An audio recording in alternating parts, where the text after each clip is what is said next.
All right, welcome to another episode of Genius or Insanity. Back here with Salil Sethi, and we're going to talk about AINightBirds and Goblintown, two exciting projects that launched in stealth. And we're going to kick it off. I'm also using a new camera angle here, so let me know how you like that. We're going to kick it off with AINightBirds. Salil, you're the expert here. I know you have some of these. Tell us how it went. So just before we get into that, love your camera angle. So now your lips and your video syncs really well. And I have a new setup as well. I dusted off my old mic. I used to use this last year for a few video podcasts that I did and brought it back. So let me know if the sound quality is better than before. So with that update, so the two exciting projects this week, AINightBird, it started with the name AI Moonbird, and now it's AINightBird. And then the other one, like you said, is Goblintown. So let's talk about AINightBird first. The project dropped in stealth. It was yesterday morning, I would say around 9 a.m. Eastern. Not a lot of Twitter followers, was called AI Moonbird. So what the art here is they've taken every single token of the Moonbirds collection and used AI, probably a GAN, to modify it. So it looks pretty neat actually. I picked up a few. First 2,500 were free. I wasn't in the free mint. I bought it off secondary. Not even in the mint itself actually, and the rest between 2,501 to 10,000 were I think pretty low price, 0.03 or 0.05. And then I bought it up in secondary, and I'm holding a few. So it's been a very interesting project. I'm in the Moonbirds Discord as well. It's somewhat polarizing. Funny thing is, I thought it would be more polarizing. I thought more Moonbirds owners will not like having this as a collection out there, but most people seem to have a positive view on this. Your thoughts, like using an existing collection, creating a derivative with a very similar name. How do you think about this? Well, I think there's two things. One is if the license is open, and whether it's a Creative Commons license, which we'll talk about with Goblintown, but then you can actually use it. It's in the public domain. If it's not, this actually would be copyright infringement. And so I would find it, even if you're modifying it and making it a new work like you're doing with this one. So I actually don't know what the Moonbirds license is, and whether it's licensed to the owners of the NFT, whether it's closed license or whether it's open license. That's kind of what does it for me, is I think we don't want anyone stealing others' work. But if it's a project that's meant for derivative work, and this is just a way to express a new level of creativity on top of the project, I think it's great. Especially some of these just look really cool. So that's something that I like to see, is what the computer comes up with.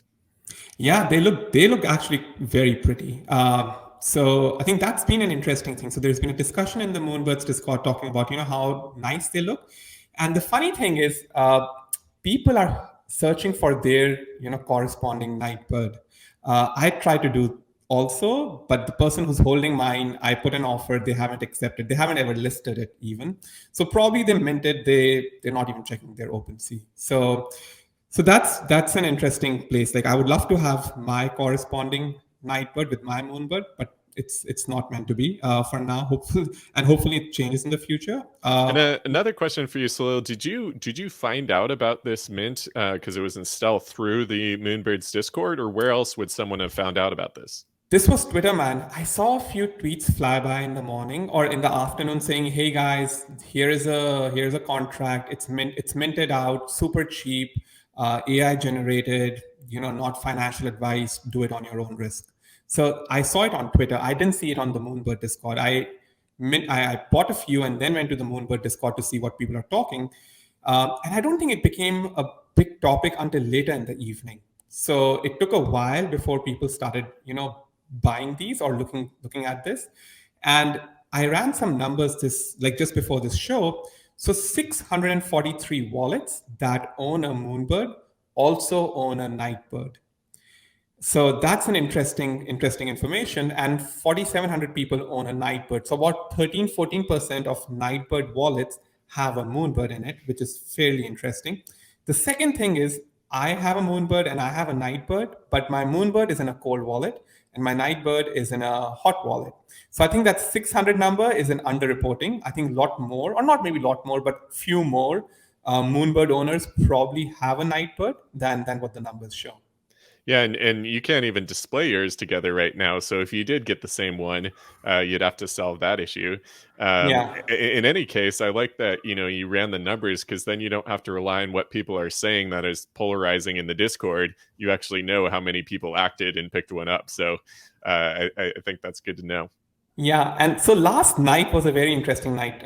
This thing, it ran up from I got in when it was 0.05, right? And I didn't buy all at 0.05. I picked them up as this thing went along. So the floor price was 0.05, ran up to 0.1, 0.15, came back to 0.05, ran up again to 0.2, came back to 0.1. It almost ran up to 0.3, and then people started talking about what does it mean for the Moonbird community. Will people not like it, complain about it, and so on?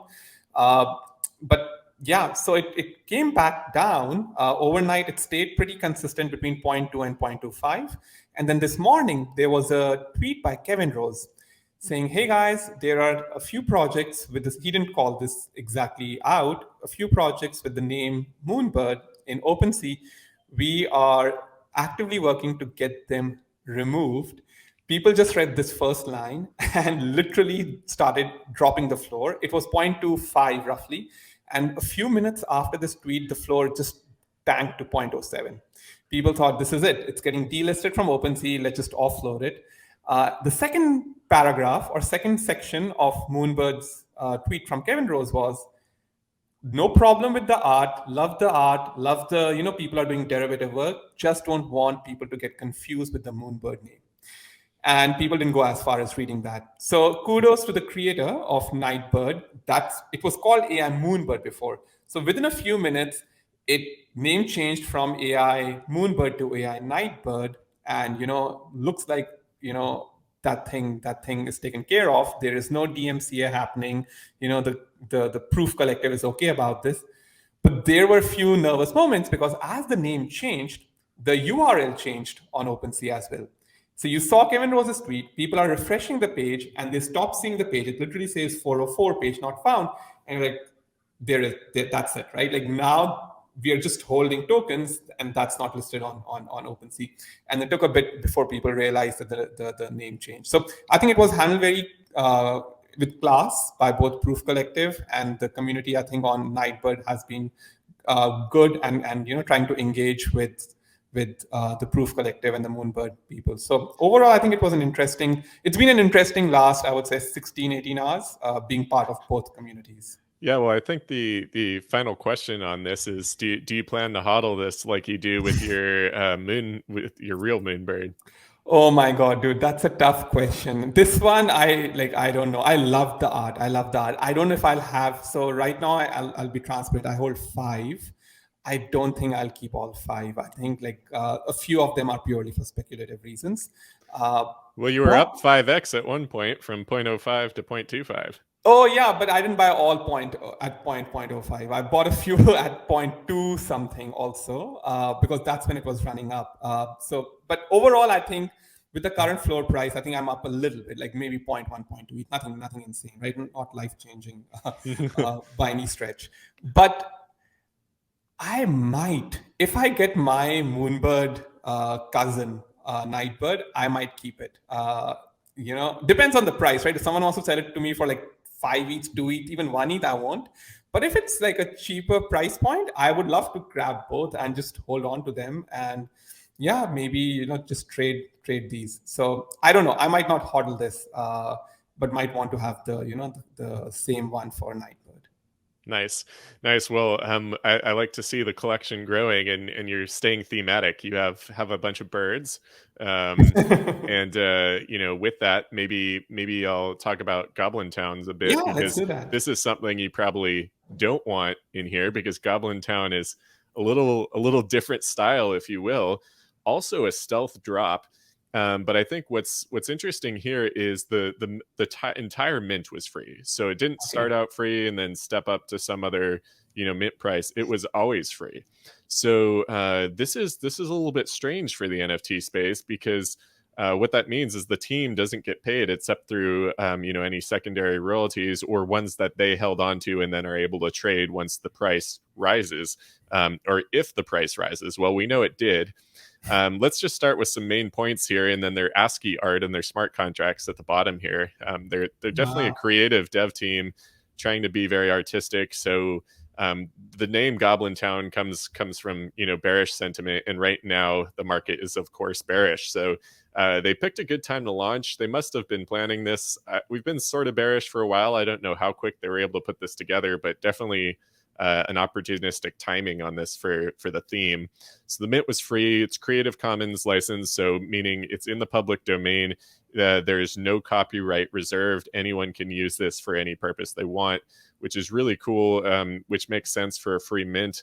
And then the Goblin Follow Goblin tag that occurred, it's over here on the bottom, is Yeah. what they're hoping to get trending on Twitter. And this is how some people were finding out about it. And then also just the notion of, if you own one of these, you maybe get the rest of the goblins to follow you. You get 4,000 extra followers overnight. I think that encouraged some people to start buying these up. So a little bit of gamification here. And you can see they reserved 1,000 goblins for themselves. This is probably how the team made money. They're now sitting at a pretty high floor price. I'll show you at the end. I don't want to reveal the punchline before we get to it, but so this 1,000 goblins did make the team is going to make the team some money. Yeah.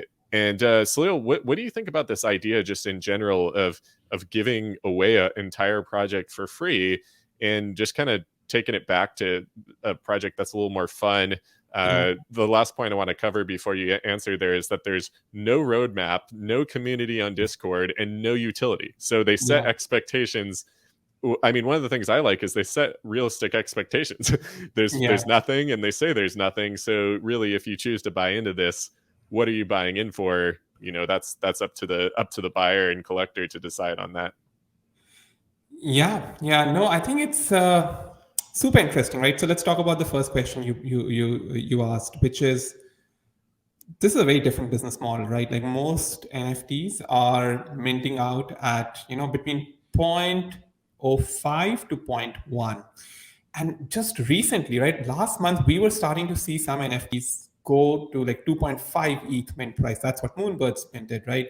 Then there was, I think, CPG Pop that was only 2 weeks ago. I think that was around 2.5, or even 3 maybe. So we've seen really, really expensive mints. But I think there the team was obviously docs. The team has experience and background.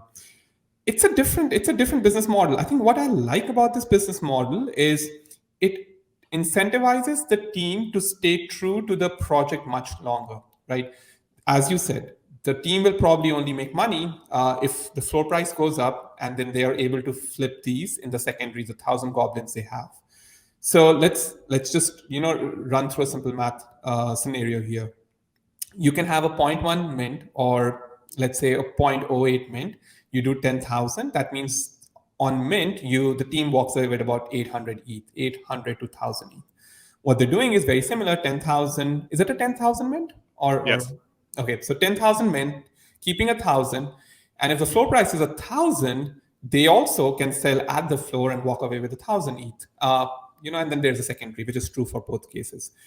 This is I like this, right? This actually makes sure that the team only makes money if the project is successful.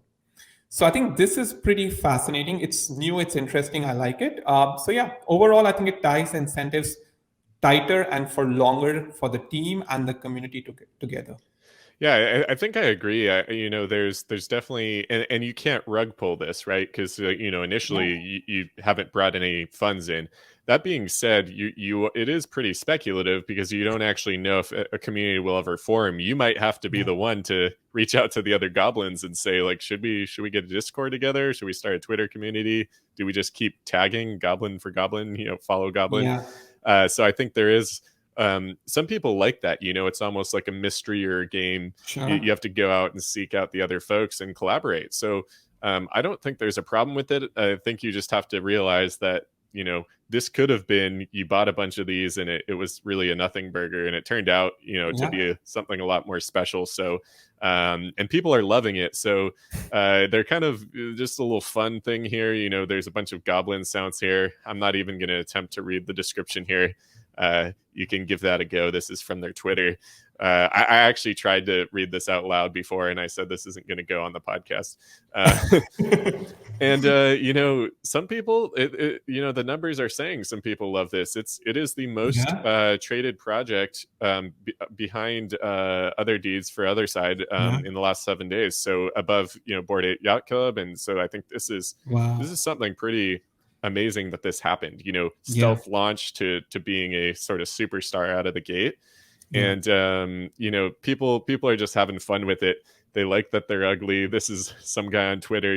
Some people have been doing kind of troll faces and just kind of making fun with it. And then there's a bunch of memes around Gary Vee and Oh, peeing on the certainly. floor, and I haven't been able to go in deep on them, and it might be too explicit for the show Yeah. here, but I think a lot of these memes spawned out of the Twitter Spaces that I listened to a bit Yeah. of, and strange Twitter Spaces equals a 2 ETH floor price. This was the Amazing. headlines of a lot of the crypto news outlets, because it's a 3 hour Twitter Spaces. I wasn't in there, but I listened to some of the recording, and it's just some goblin noises and I some was people come. there. You were there. Some I was people there for coming a in. little bit, not for the 3 hours. I was there for a little bit. It was crazy. It was absolutely Did crazy. you talk at all on it? Were other people able to talk?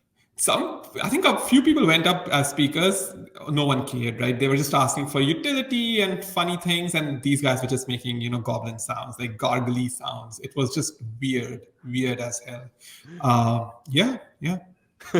Well, at least you had some fun with it. I had fun listening to it. I had to slow it down. Normally, I'll listen to everything on 2 times speed to be more productive and get through things quickly. But this one, I needed to slow it down and figure out what the heck was going on. But I'm still not sure I know now. But I think so. What I want to do is really quickly compare these two projects. So we have one that Yeah. launches in ultra stealth here.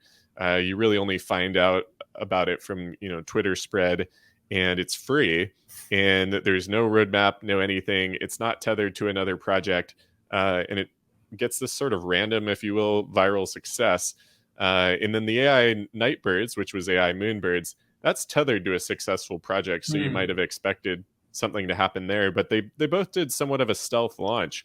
Yeah. What are your thoughts, Salil? Are these similar projects, or is there a big difference between not just the launch, the launch being similar, but a big difference between one being a derivative work and another being a new project? Yeah, no, I think you're right. I think the launch is probably where the similarity ends. This one seems like a CCO, CC0, whereas AI Nightbirds is not, as far as I know. Obviously, that's tied to a successful project. So I think they're different in that sense. I think the AI Nightbird is a little bit more controversial. Some people absolutely dislike, someone ripping off the Moonbird IP and using that. And there have been discussions, right? The reason the floor is 0.2, 0.25 is because the Moonbird community is trying to pick up their own, Moonbird or Nightbird there. So I think that's where I think the similarities, end with the stealth mode, and then also the business model here, right? The business model on the Goblintown, just like you mentioned, is people only make money, the devs only or the team only makes money if the 1,000 they're holding, the floor price is high enough for them to sell and actually make money out of it. So yeah, and the art is also very different. I think I like the art, frankly, I like the art way better on Nightbird. I like the business model way better on the Goblins one. Yeah, I think the art on Goblintown is growing on me. Some of these, that are a little, you can see a little more of the hand drawn nature, a little more Yeah, detail. I think those are really neat. I don't know about liking the sort of ugly factor of them just because we're in a bear yeah, market. I don't get that feeling. Bear markets are time for me to focus and do some building, do some research, and get to work. So I don't necessarily have that maybe same feeling where everyone's saying, "Oh, yeah. we're in a bear market. We need something to sort of sympathize or resonate with us." Are that we that still in the bear market? Like things, like I don't know, man. Like last, like there was this whole Solana thing. Okay, bears, not okay, bears, and now there's Goblintown. We well, keep on let's talking about bear market. These things like NFT market seems to be okay. Well, let's look at the numbers. So, as far as just Ethereum burned, OpenSea is back to the top in over the last 7 days, Wow. more than double, Uniswap in DeFi. So, OpenSea burning about 2,000 or 2,600 ETH, and Uniswap only about 1,000 ETH. So, there's a pretty big disparity between the two. So definitely the numbers would indicate that the NFT market is back for a little bit. This might be in TradFi what we call a dead cat bounce, though, where you're at the bottom and you get a little quick Yeah. rip higher, and then before things take another fall, and a lot of the smart money, if you will be Yeah. rotating out of their stuff before the next fall. So Now this is 2,500 ETH burn a day. Is that what it was this one's yesterday? over the 7 days. 7 days. Over the one day, we're looking at a 700, about a 720 Sure. ETH burn. Do you know how much was it in a 7 day window in April? I'm just trying to, and I think it also depends, right? If you look at the Moonbird week, it's going to be very different versus if you look at the other side week, like just a general week on in April. Do you have any sense? I don't have that up right now. I should have looked back at that window. I think it is relevant to get that kind of comparison. Yeah. As far as not back as far as April, I think even just earlier in May, it was sort of comparable to where it is now. Okay. So April was probably a little bit higher. But that being said, we also have more things that are more options to be trading. We have Looks Rare. We have a few other marketplaces that are starting to become interesting, and then we have some volume that migrated to Solana during this Yeah. downturn. And we won't talk about this time, but that's potentially another topic we'll cover, because one of the things that's a little strange on Solana from the creator side is your stuff doesn't just show up in the marketplace conveniently like it does on OpenSea. When you mint a project, you sort of have to make sure you meet the listing requirements and get it posted there. Interesting. So it's really a little bit more of a challenge, because if you mint a project and it's not on a marketplace, your holders start to freak out a bit and say, how do I flip this? Where do I sell this? Yeah. Yeah. So I think the it's really early days still for Solana, the Solana NFT market, but I think that's worth covering. So let's get to our Question for you. Yeah, Yeah. go ahead. Sorry, I was going there. Go ahead, Oh man. yeah, let's do the genius or insanity question. You got it down. All right, my friend. So, question for you: stealth drops, genius or insanity? If you are a NFT project creator, would you rather do a stealth drop, or you go through building a community and then drop a project?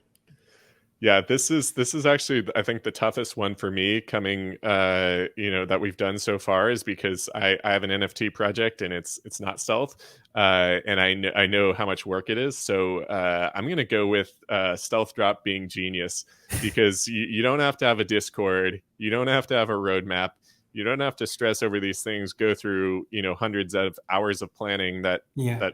honestly a lot of the community doesn't even appreciate or understand. And then you can kind of just put it out there and see what happens. And not everyone will Yeah. go like Goblintown, of course, Yeah. but if you get a lucky hit there, you're more looking at runs batted in, rather than focusing and spending time on hitting that home run. Yeah. Yeah. So What do you think? I'm gonna cheat on this question. I'll agree with you. I'll say it's genius from a creator point of view, potentially, right? You saved all this time, you can launch a project. Big risk that it goes nowhere, right? We don't hear about projects that don't make noise, that don't mint out, right? So we're only covering things that have been successful. So I don't have an idea of how many did these. I know actually a friend who did not a stealth drop per se, but somewhat of a stealthish drop or somewhat of a quiet drop, and that didn't go very well. So yeah. So for every probably stealth drop that mints out, there are like maybe 10 or 20 that don't mint out. So although from a creator point of view, I'll call it still genius. However, as for the space overall, I say it's insanity, right? Like people have no idea what they're buying. It's again, right, the full-on degen speculative nature. You're sitting on the weekend trying to buy something at 0.05 and flip it at 0.1, right? You're making you're doubling your money, but you're taking a huge risk. You don't know. It could be a rug completely. It could be a rug, right? So I think for a space, it's insanity. I wish things a bit more, structured. People know what they're buying into, and it's not just for a quick flip. But yeah, from a creator point of view, where we stand today, I think it's genius. Yeah, this was definitely meant to be a DGen project. It even mentions it in the description here. It basically says, first line Oh says, yeah. welcome to Goblintown, like DGens. So I think this is something where that's to be expected. I think it's meant to be fun. Yeah. I'm not aping into projects like that. Respect for those who can and sort of stick with it. Not everyone's a success, and I would say from a Yeah. creator standpoint, you do get a second shot, especially because you could iterate on this art. It Yeah. was an open license. They could iterate on their own project and essentially do a different version and keep launching. And maybe that appeals to the handful of people who still stuck around, holding those original ones. And eventually, by the third or the fourth series, it becomes a success. So definitely can appreciate the difference of strategies that are emerging here in the NFT space. I think that's what's keeping us interested and Yeah. back here talking. So anything else today, Salil, or should we get prepped for our Solana talk next week? Or Yeah. Let's what do else it. is on your Yeah. mind? Yeah, no, I think this was great, man. So, yeah, everyone, hope you enjoyed this. The space looks a lot more active than it was a few weeks ago. And yeah, let's see how things evolve over the next few weeks, months. And let's revisit both of these maybe in a week or 2 weeks and see, how what the trajectory was to have a bit of a better sense on, how do stealth drops do versus, a bit more platinum drops. Yep, we'll come back and hopefully we're not saying floor price is zero on both of these, and we'll give you an update. Well, always a pleasure, Salil. You take care.